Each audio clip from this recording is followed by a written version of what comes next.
Welcome to Shonen Flop Chibi, a first impressions mini episode where we talk about the first chapter of the series we'll be covering in depth next week. I'm Jordan, and with me today, as usual, is my lovely co-host, David. Say hi, David. Hi, David. What series we're covering this week, David? Oh, man. If there was a subtitle, it would be saying in Scooby-Doo voice, we're talking about Baoh.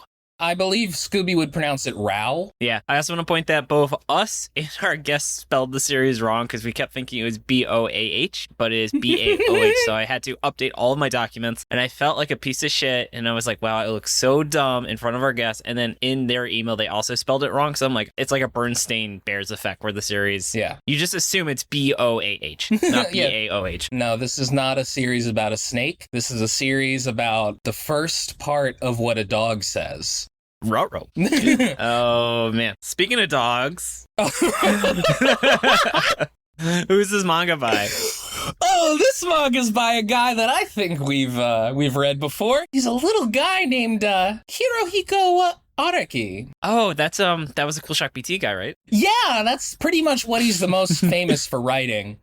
Yeah. And then after he did Baoh, he did some kind of failed manga called JoJo's Bizarre Adventure that nobody's ever heard of. And then he made part 3 and people gave a shit about it. Yeah, just a manga entitled Part 3. It was really weird. Yes. We read that and they were like, what was parts 1 and 2? I feel like it's the dream of every single weird auteur to make a movie that's like, blah, part 3 and part 2 doesn't exist, and that's like the theme of it. I know, the guy who made Nier Automata, he said he really wanted to make Drakengard 4, and there's no Drakengard 3, and there are other people I think that have tried to do that, and it's just I guess branding just never allows it because it's just so confusing. It's a joke that everybody knows if you pulled it off, it would be amazing, but it's inherently confusing and disorienting. Yeah. I mean, you could argue that Star Wars technically did it. Star Wars retroactively did it. I've always personally had the idea that, the first game, stuff happens, and then the next game is, episode 3, and the premise is that in episode 2, everything that happened got, erased from the time stream, so now you have to discover what happened to episode 2 and number 3, but... I think that was Yoko Taro's idea for what Drakengard 4 was going to be about. It's not the most difficult to come up with idea. I was in middle school, but I still like it if you can pull it off. Hey, if you're thinking the same way Yoko Taro is, that's a pretty good compliment. There are worse people to be oh man, I had the same idea as Rob Liefeld. This is awesome. Yeah, it's like how that guy had his 6-year-old daughter draw a comic, and I was like, this is exactly a comic Fujimoto would have made for a look back. I haven't seen that. I posted in the chat where it's a guy's like, oh, excuse me, miss, can I buy you a drink? And she's like, actually, I am a dog of long hair. And he's like, oh, my apologies. I think I did see that. Yes, that is. Yeah, that literally reads like a comic out of Look Back. That is 100% a comic that they would draw and Look Back when she was a little girl. Exactly, yeah. Yes. It's almost like Fujimoto's very good at writing that he wrote a comic a 6-year-old made. Yeah, I mean, he does literally, role play as his little sister. But anyway... God, Fujimoto, what a guy. Anyway, this series, speaking of ages, how long did this series run, Jordan? This series ran from May 20th, 1984, just like George Orwell makes you really think, to... Too soon. To February 12th, 1985. Just like George Orwell's lesser-known sequel from 1985, which is actually a musical number all about how utilitarianism is the right way. Yeah, you should listen to that Bowling for Soup song again. I think you missed some subtext, listeners. That's a much better joke than mine. Dylan, make that seem like that was my joke. Yeah, just alter my voice using using a bunch of audio tricks. You know what you're doing. Yeah, you could do it. It's like how Dungeons and Daddies, they were always made a joke how it's set in the future and how they made a Joker musical. And then a year after they made that joke, they announced that Joker 2 is going to be a musical. Oh, that rules. I'm just imagining the Joker musical is just 120 minutes of different versions of that Steve Miller Band song. It's him dancing on the stairs for 2 hours. Well, that's what he's doing visually, but what I'm saying, he's doing it while he's singing it. Anyway, why don't I get into the fucking plot summary, David? Why don't we But Jordan, you actually also haven't said how many chapters and volumes this series is. Oh, well, you know what, David? Why don't I do that first? Why are you trying to rush me so hard? Anyway, it ran for 9 chapters and 2 volumes. Oh. Now can I get to the fucking plot summary? Yes. Okay, cool. Plot summary. Okay, first thing you gotta know is there's a guy named Baoh, and you should be afraid of him. But anyway, a few days ago, a dead woman washed up on the shore. Doesn't that interest you? It looks like a pretty brutal murder, so I think you should really pay attention to it.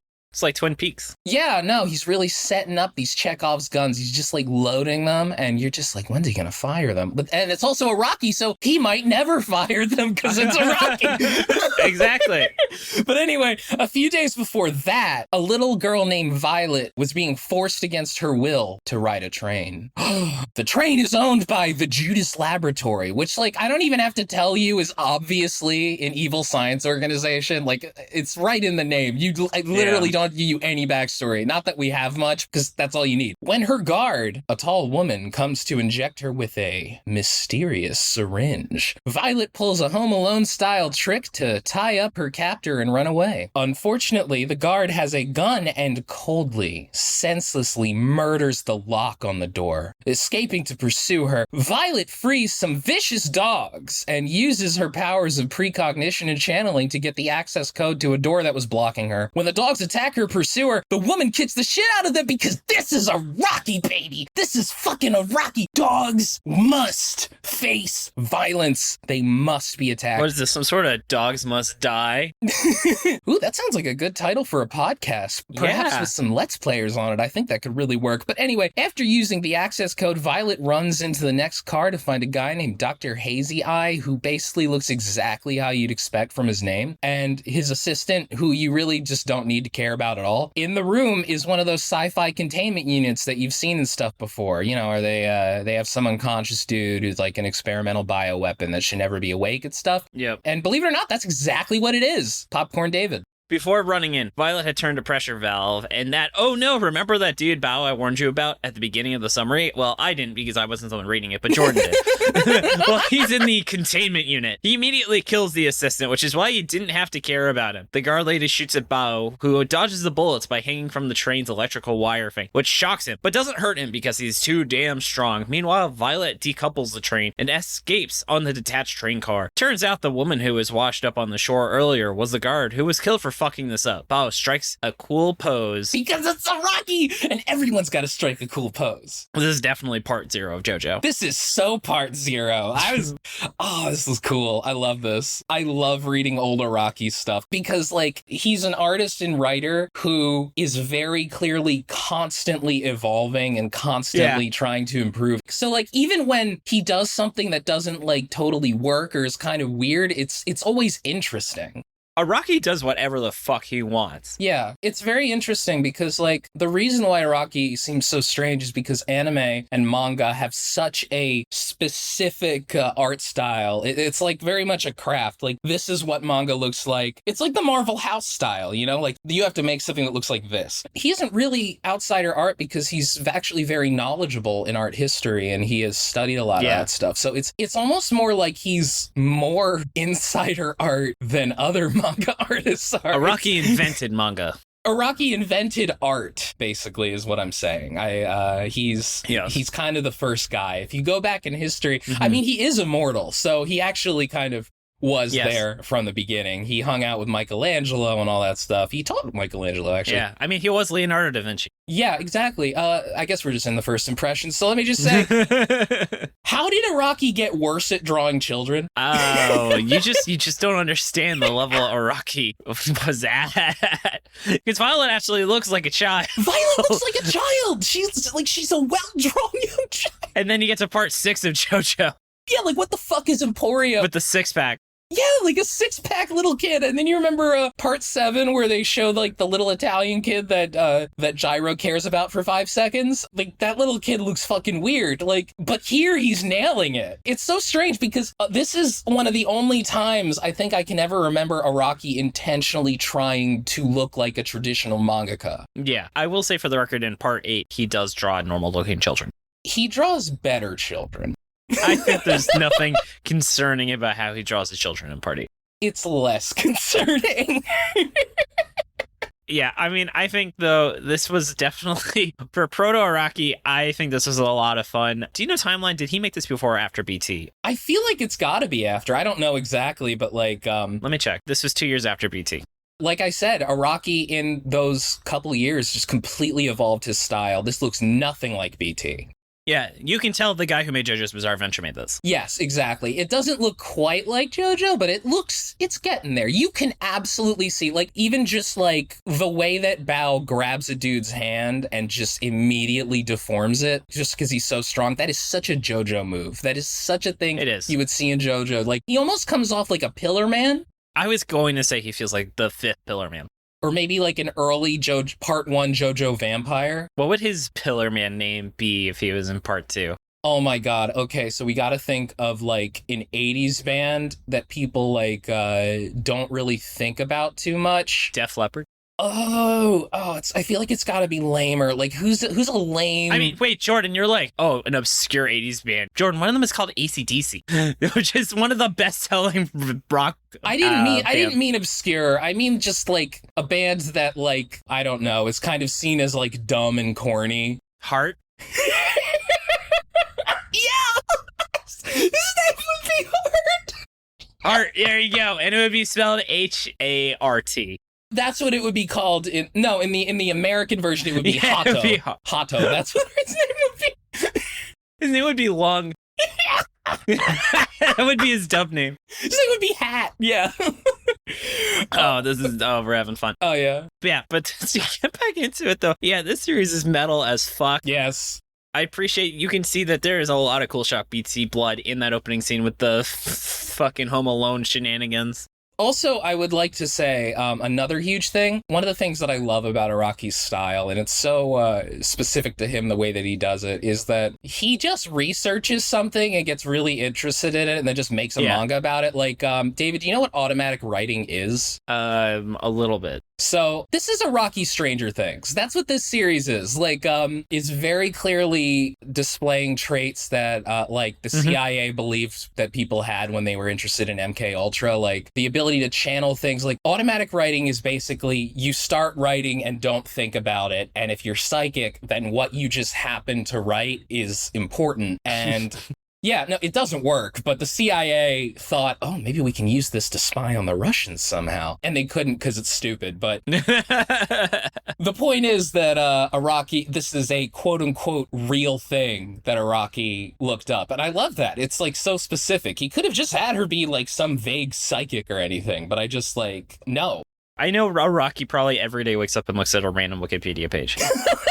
Yes, exactly. At this point, though, I imagine he just had like a massive encyclopedia set and he'd just pull out a section at random and just flip it open to a certain page and see something interesting. Yeah, as we talked about in the Cool Shock BT, I bet every meeting of his editor started with like him showing his editor like a magic trick he learned that week. I think during this period, Araki just showed up and he was like, dude, the government is just like running everything and it's evil. Yeah. The government is the real evil. Let me tell you about the Illuminati. I just looked this thing up. Have you heard about this thing called MK Ultra? They're turning the frogs gay. Yeah. Oh man. Anything else you're thinking? I feel like this series had a problem, though, where it had a lot of exposition explaining things. Like, it has that problem that I feel like a lot of 80s comics had, where they couldn't just rely on the art. Yeah. Like, a very iconic thing, like, is in, like, God Loves Man Kill. Whenever Kitty Pryde would use her power, she would say, I'm going to use my power to go through something, instead of just letting the art explain that. And you see that a lot. Like, they don't need to say, oh, she's letting the dogs out of the cage. Like, just show her letting the dogs out of the cage. I actually don't mind how he did that because I feel like the way that he did that, so the way it is it's like, Araki doesn't tell you that he released the dogs. He wants her to have the horror of releasing it. But like the thing about his exposition, I don't mind it because it's not really like exposition. His explanations aren't explaining things that he could just show easily because he explains like the history behind shit, you know? Like, yeah, but you can just have characters talk about that naturally in dialogue. I don't know. I feel like there's just more dialogue than we've seen. Like, he shows, though, that he doesn't need to do that because when Baoh awakens, it just shows what his powers are and his abilities rather than just openly saying it. Like, the shot, when he gets electrocuted and he survives it, they don't have, like, a big dialogue saying, oh, he has supernatural abilities. Look at how he survived getting shot. You just see he's alive despite being electrocuted. Or how he breaks that guy's hand to show they have super strength. Well, that's because Araki hadn't read, like, the encyclopedia entry on super strength at that point. You're right. So, I mean, it's... I'm just saying that this series shows that Araki clearly can show, don't tell. And then for some reason, the first half, he just still had way more dialogue and unnecessary explanations of what characters were doing versus the later half. Like, the way that you're talking about it, you're implying that, like, show don't tell is simply, oh, this person has a lot of words. And that's not true. Show don't tell is when you have words that, like, specifically explain to the audience how they're supposed to feel about something rather than simply just making them feel that way about something. You could show don't tell in a book. I mean, you know me, I just hate dialogue. I get it, man. Me too. I don't know how to read it. It's hard. But at the very least, with Araki's stuff, it just feels more like some dude just kind of bending over and just being like, oh, by the way, let me tell you about this thing, by the way, that's really interesting that happened like 50 years ago. There was this thing. And like, I don't know, it doesn't bug me as much because it's just like, man, that's Araki. He's weird. That's true. I mean, only Araki's the only person that can make JoJo's Bizarre Adventure good. Exactly. You know what it is? It's like a lot of people do have to rely on like structure and things that just like us, we do. Yeah. But Araki is just weird enough where he can just do stuff that he thinks is interesting, and he's kind of right that it's interesting, so it works. Mm-hmm. That's fair. Anything else, or do you want to move on to the next section? I feel good about it. Yeah. It's a short chapter, by the way, listeners, so that's why. I also want to know, we know this is animated, and much like Level E, we don't care. Yeah, we don't care. We're breaking the rules. We don't fucking care. This only ran for 9 chapters. Look, dude, I mean, do you want us to cover the old, obscure manga by an extremely influential mangaka or not? All right? Like, because I feel like that's really interesting. By the way, how long did it take for you to notice that the translation was left to right? Well, you told me about it before I started reading, so... But at the same time, it still fucked me up, which is funny. Like, that shouldn't. Like, no, this is running the way that I normally read things, and yet it still fucked me up. I wanted to read it the other way. So this must have been a very old translation then. Yeah, because they haven't done this thing regularly since the 90s. Yeah. This was a move they did back when they just assumed Americans could not adjust to reading the other way. Mm-hmm. And then they realized, no, of course they can. But yeah, David, would you read another 10 chapters of this? I mean, this thing is only 9 chapters long. I would finish this series. I would too. This is cool. Like, even if it winds up not being great, I really think it's worth reading just to understand Araki. Like, it's already interesting, and then it's 10 times more interesting in the context of Araki's entire career. Right? Yeah. I mean, this is effectively part 0. The secret to JoJo parts is that I think that Araki just decides, I'm going to write another manga. So he's found a way to keep himself from getting super bored by technically writing the same series. But David, what do you think's going to happen next? Okay, so let's see. Let me see. Where did I put these bad boy guesses? Here we go. So I think Baoh will effectively be Violet Stan. He does kind of look like Star Platinum a little bit. Right? So I think he's just going to be like her protector throughout the entire series. I think he will, on that note, sacrifice himself at the end of the series. And the main bad guy will be some sort of clone of Baoh. Maybe like the scientist gives himself the same powers. But effectively, the main bad guy will be like some sort of parallel to him. Mm-hmm. How about you? First one is at least 2 more dogs will die. Mm-hmm. My next one is Baoh doesn't talk and the little girl uses her powers to communicate with him. And my last one is that there will be a moment where Baoh punches a guy 100 times. Or like a ton of, like, vaguely 100 times. Like a bunch of times. You know what? Exactly 100 times. There we go. He punches a guy exactly 100 times and Araki writes out, and then Baoh punched him literally 100 times. But yeah, David, what's your power word? My power word is experiment. Mm-hmm. The series is about a science experiment, and this is clearly Araki trying to experiment to figure out his ideas before he made part 1. Mm-hmm. How about you? Wow. Shut up. Okay, let's... I know what you're saying. You know how it's spelled. Anyway, let's go to the Q&A. So, let's get to it. As a reminder, thank you everyone who submitted their questions. We are trying to go through them. As always, priority goes to our wonderful patrons and people who haven't either had a question answered in a long term or haven't asked a question before. And you can ask it in the Q&A channel in the Discord. First up, we've got from Giant, best and worst waifu from Flop series. So Jordan, who is your shonen flop waifu?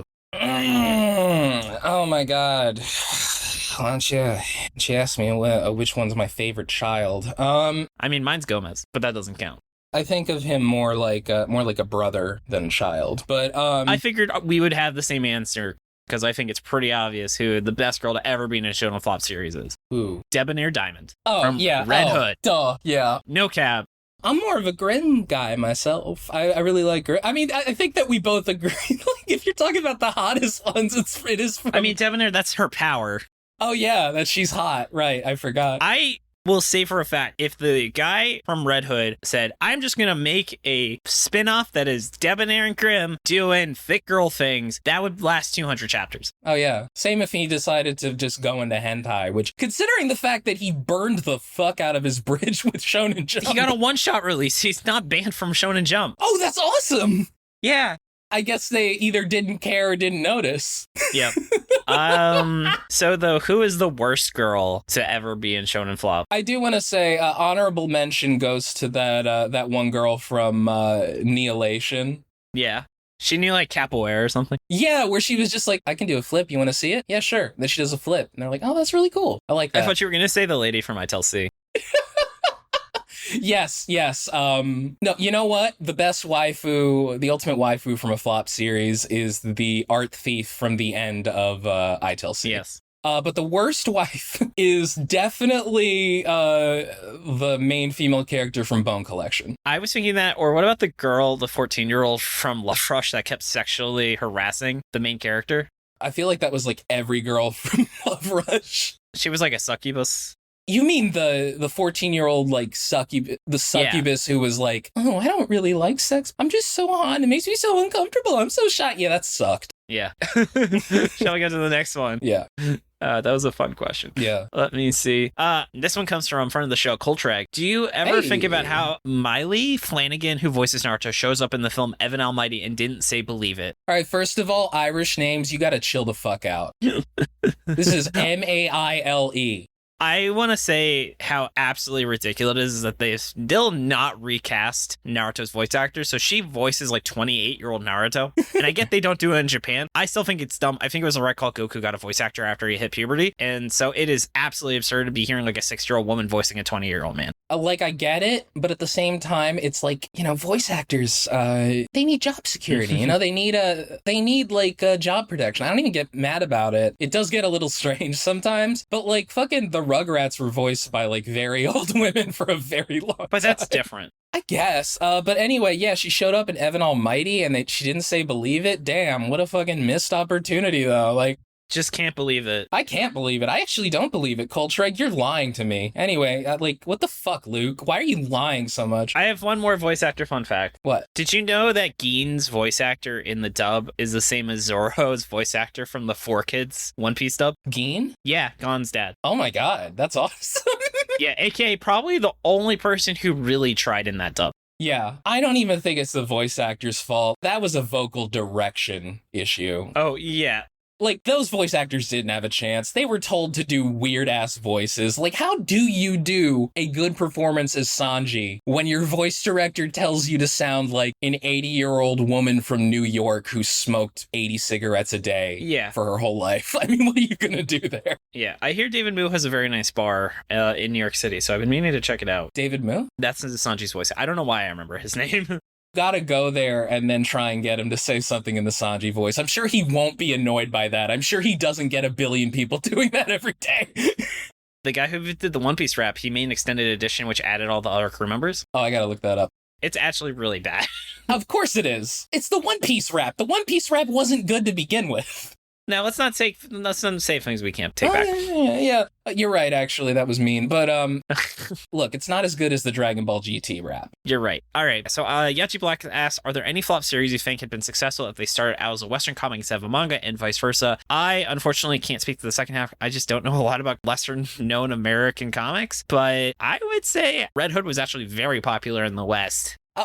Red Hood, definitely. I mean, as I mentioned on the episode, I'm pretty sure the way that Grimm is drawn, it's extremely reminiscent of like 80s like heavy metal comics, like the comic heavy metal. Mm-hmm. It reminds me a lot about actually, you know what, man? Now that I bring it up, Samurai 8 looks a lot like Mobius, whose art was also in heavy metal. I thought you said Morbius at first. And I was like, oh, I forgot when Hirachimaru goes, it's Harchi time. And then Harchied all over everyone. It's Morbin time! Mighty Morbin Power Rangers. I'm not the first to make that joke, but I still think it's funny. And MCU stands for Morbius. Yeah. So this is difficult because, as David said, it's not as easy to just think of a flopped Western series. I think ITLC could have been. ITLC could have been, but see, the issue is it's like when you say as a Western comic, are you talking about completely redrawing it or just like, no, now we are releasing this in America? Yeah, I don't know. I mean, to be fair, there's a ton of anime influence and manga influence Western comics now, so I mean, you could just do that. But anyway, yeah, let's move on to the next question, I guess. Okay. Well, so we're saying Red Hood was probably the best answer for that? I agree. I think that Red Hood was a very good answer for that. Thank you. Maybe Double Taisei, just because Americans may be interested in shogi. Never mind. No, they would not be. No, Yeah, they would not. they would you not have to be. say Japanese chess because no one knows what the fuck shogi is. Could you imagine a 4Kids Double Taisei? I really want to know how 4Kids would have handled like certain arcs. I think about that sometimes. Like, how would they have done Water 7? Oh my god. I'm sure you've heard this too, where it's like they bought One Piece in a package. Yeah, I know all about that. Of course, yeah. So I have no clue how they would have done it. The way that they chose to end One Piece on 4Kids is amazing. You know what else is amazing? What? T. Wolfwood, who asks a very fun question. List the 8 deadly sins, including justice with flop manga. So, What does he mean by with flop manga? Does it like... So I think he's asking like which flop manga embodies like lust. All right. So we'll go from the top. First up, lust. That is, I would say, Love Rush. Love Rush. No doubt. For gluttony, Hungry Mary. Hungry Marie.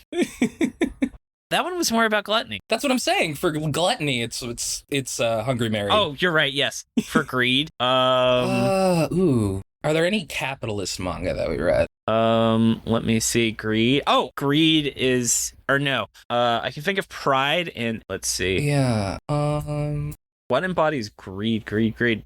Cool Shock BT? Didn't Cool Shock BT, didn't he like steal money from people and stuff? I suppose, yeah. I mean, the issue is that since... Oh, how about Ozu? He did want to get all of the animals. I mean, like, the problem is it's like when you're making a protagonist like this, the primary thing is you want to make them not super selfish, just so that the audience won't hate them, and that makes it difficult to do that one. Yeah. But, yeah. I think BT is the best option here. Yeah. So let's do BT. Sloth is definitely SWAT. Yes, because that nothing happens in that fucking series. I think Wrath is Stealth Symphony. Oh, I think Wrath is Godspeed. You think? That series is so angry. You read that series, every other fucking panel is just the main character clenching at the fucking reader like he's just like... Fine. Yeah. Yeah. Envy, absolutely no doubt, is Time Paradox Ghostwriter. Yes. I think Pride is Golem Hearts. Is it? He's literally all about being prideful and being the best and like being proud of his dad. Yeah. Okay, I'll give you that. Is there a different one you think? I wanted to get Hungry Joker in here somewhere, but I don't think it'll get there. I mean, he had pride in his overarching intelligence, but I'm gonna give you Golem Hearts. I think that makes more sense. So we're doing Pride is Golem Hearts. Pride is Golem Hearts. I think Justice is Jackman. Wait, Justice is in School Judgment? Oh, I guess. The point of the manga is the Lost System. Wait. Or I Tell C. Yeah, I Tell C or Hard Cop and Dolphin. No, it's I Tell C. Let's do I Tell C. Okay, over the one that has the word judgment in its name. I don't want to think about School Judgment. Fine. David, there was no justice in School Judgment. There was no justice. I want to say this was a really fun question to Wolfwood. Yes, this was great. People, please feel free to post in the Discord yours. So to recap, we have Lust is Love Rush, Gluttony is Hungry Marie, Greed is Cool Shock BT, Sloth is SWAT, Wrath is Godspeed, Envy is Time Paradox Ghostwriter, Pride is Golem Hearts, and Justice is I Tell C. All right, and our final question is from Happy123 Boy. How do you guys get guests? I actually gave a talk about this, but really the main thing is just look up people like that you enjoy, send them emails. You have to be vigilant. Some of the guests like Mother's Basement took months of coordinating. Sometimes you get lucky, like Masako X. He sent me an email, he responded like 40 minutes later. He's like, yeah, say when, and that was great. Yeah.